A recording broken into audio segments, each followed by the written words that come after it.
लखनऊ की गलियों में आज बारिश की एक अलग ही खुशबू थी। गीली मिट्टी की सोंधी महक पुराने शहर की इमारतों से टकराती हवा में घुल रही थी। हजरतगंज की सड़कें धुली धुली सी लग रही थीं और पेड़ों के पत्ते नहाकर और भी हरे हो गए थे। एक छोटी सी कॉफी शॉप के शीशे पर बारिश की बूंदें एक अनजानी धुन बना रही थीं। अंदर गर्म कॉफी की महक और धीमी रोशनी ने एक सुकून भरा माहौल बना रखा था। इसी कॉफी शॉप के एक कोने में आरव बैठा था। वह एक लेखक था जिसकी दुनिया शब्दों और कल्पनाओं से बनी थी। उसकी नजरें बाहर बरसती बूंदों पर थीं, लेकिन उसका दिमाग अपनी डायरी के खाली पन्नों पर कुछ बुन रहा था। तभी दरवाजे की घंटी बजी और वह अंदर आई। उसका नाम आयरा था, एक चित्रकार। बारिश से बचने के लिए वह इस कॉफी शॉप में चली आई थी। उसके बालों में पानी की कुछ नन्ही बूंदें मोतियों की तरह चमक रही थीं। उसके हाथ में एक स्केचबुक थी जो शायद उसकी दुनिया का सबसे कीमती खजाना थी। उसने चारों तरफ नजर दौड़ाई और उसकी निगाहें आरव पर आकर ठहर गईं। वह जिस तरह से बाहर देख रहा था, जैसे बारिश को नहीं बल्कि उसके पीछे छिपी किसी कहानी को पढ़ रहा हो, आयरा को यह अंदाज बहुत दिलचस्प लगा। आयरा धीरे से चलकर आरव के पास वाली टेबल पर बैठ गई। दोनों के बीच एक खामोशी थी, लेकिन इसमें एक अनकहा सा अपनापन था। आरव ने पलटकर उसे देखा और एक पल के लिए दोनों की आंखें मिलीं, जैसे दो मुसाफिर एक ही मंजिल की तलाश में एक ही सराय में आकर रुके हों। लखनऊ का वह दिन, वह बारिश और वह कॉफी शॉप एक नई कहानी की शुरुआत कर रहे थे। पहली मुलाकात के बाद वे अजनबी नहीं रहे। उनकी बातें कॉफी शॉप से निकलकर लखनऊ की गलियों तक पहुंच गई थीं। कभी वे बड़ा इमामबाड़ा की सीढ़ियों पर बैठकर घंटों बातें करते, तो कभी गोमती के किनारे ढलते सूरज को देखते। आरव उसे अपनी कहानियों के किस्से सुनाता और आयरा उसे अपनी स्केचबुक में बनी तस्वीरें दिखाती। उनकी दुनियाएं अलग थीं, एक शब्दों से बनी थीं और दूसरी रंगों से, लेकिन अब वे एक दूसरे में घुलने लगी थीं। आरव को आयरा की पेंटिंग्स में अपनी कहानियों के किरदार नजर आते और आयरा को आरव की बातों में अपनी अगली पेंटिंग का ख्याल मिल जाता। उनकी कला एक दूसरे के लिए प्रेरणा बन गई थी। आरव ने लिखना शुरू किया उन आंखों के बारे में जिनमें एक पूरी कायनात बसती थी, और आयरा ने बनाना शुरू किया उस चेहरे को जिसकी खामोशी में हजारों अल्फाज छिपे थे। लखनऊ शहर अब उनका गवाह बन चुका था।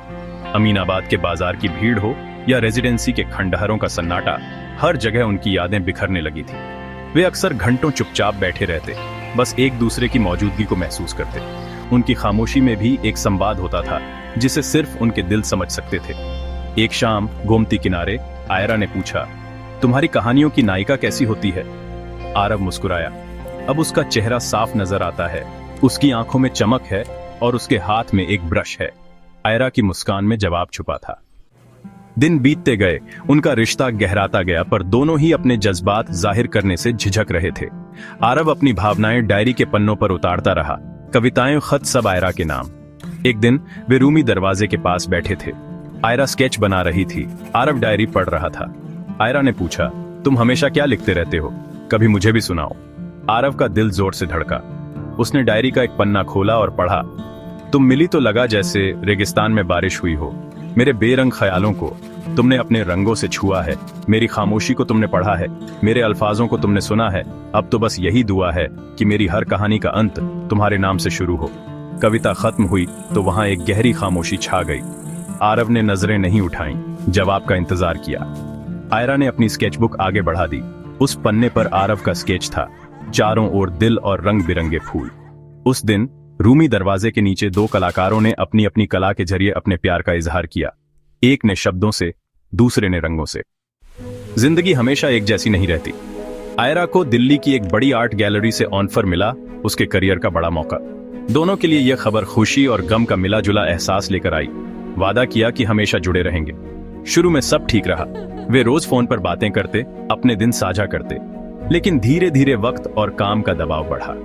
आयरा अपने प्रोजेक्ट में व्यस्त, आरव अपनी किताब में डूबा।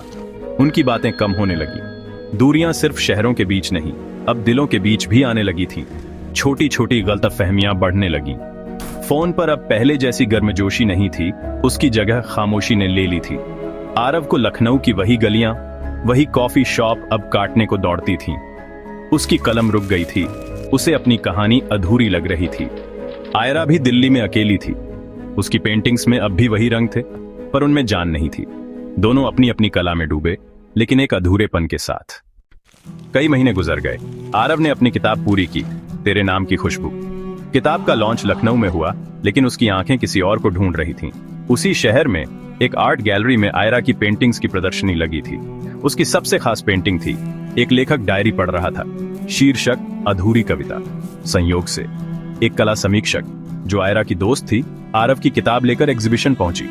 उसने किताब आयरा को दी। आयरा ने किताब का नाम पढ़ा, तेरे नाम की खुशबू। उसका दिल जोर से धड़का। उसने किताब खोली। पहले ही पन्ने पर वही कविता थी जो आरव ने रूमी दरवाजे पर सुनाई थी। कविता पढ़ते ही आयरा की आंखों से आंसू बह निकले। उसे लगा जैसे आरव के शब्द उसे पुकार रहे हैं। उसे एहसास हुआ दूरियों ने नहीं, खामोशी ने उनके रिश्ते को कमजोर किया था। उसने तुरंत आयोजन का पता पूछा और भाग पड़ी, इस उम्मीद में कि शायद अभी भी देर न हुई हो। आयोजन स्थल पर भीड़ थी। आयरा की नजरें आरव को ढूंढ रही थीं। आखिरकार एक कोने में वह मिल गया। दोनों की आंखों में शिकायतें, यादें और प्यार का समंदर था। कोई शब्द नहीं, बस खामोशी। आरव ने कहा, चलो।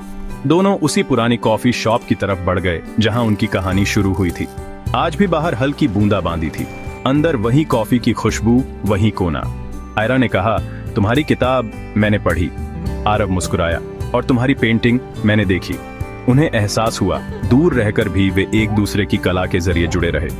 उस दिन उन्होंने घंटों बातें की, अपनी दूरियों, गलतफहमियों और प्यार के बारे में। आरव ने कहा, मैं तुम्हारे बिना अधूरा था। आयरा बोली, मेरे हर रंग में सिर्फ तुम्हारा अक्स था। उन्होंने साथ मिलकर एक बुक आर्ट वर्क सीरीज शुरू की, रंग और शब्द। अब उनकी कहानी, उनकी कला और उनका प्यार एक हो गया था।